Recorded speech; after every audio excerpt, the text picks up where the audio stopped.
Hello, just a quick follow on from the last video regarding the rear oil seal on the gearbox of the Series 3.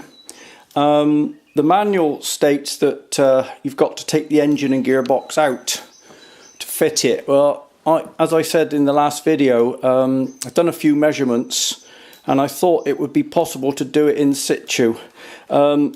As luck would have it, it is correct. So if you bear with me, I'll just put the camera down and show you underneath the car.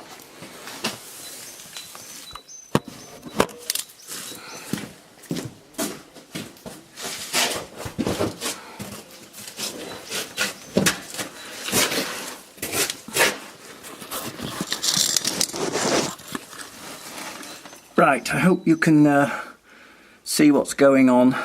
What you need to do is to drop the back of the prop shaft off the gearbox, take the mountings off so that and support the gearbox with a jack so that you can jack it up and down.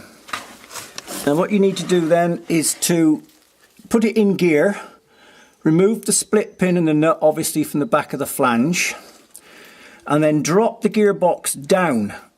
And it should come down to just about here, and you can just about pull the split pin out. Now it's a little bit fiddly, but it's certainly a lot easier than taking the engine out.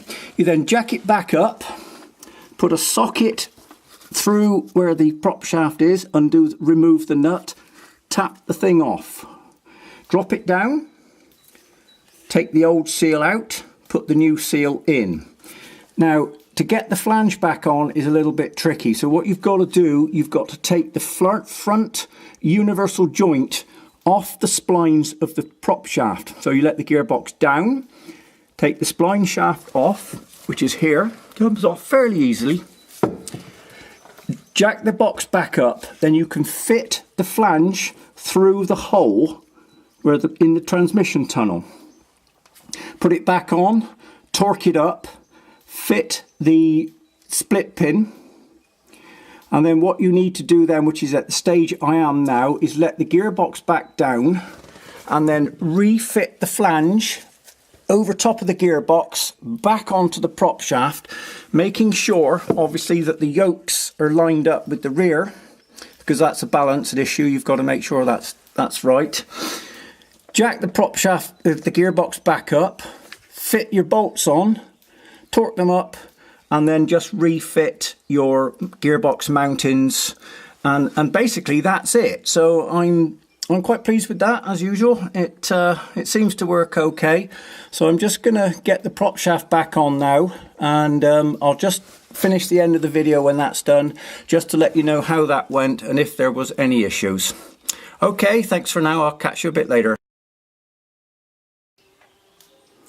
Right, there we are. That's taken about an hour. The seal all went in okay.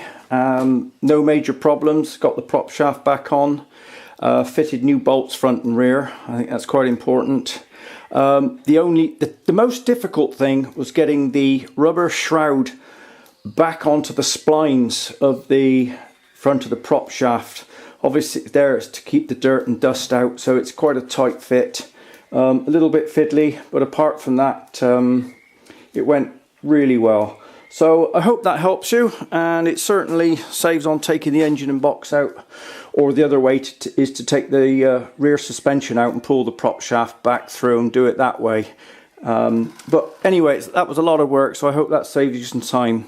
I'll do another video when I've got the engine up and running. As always, thanks for watching, and catch you again. Bye bye now.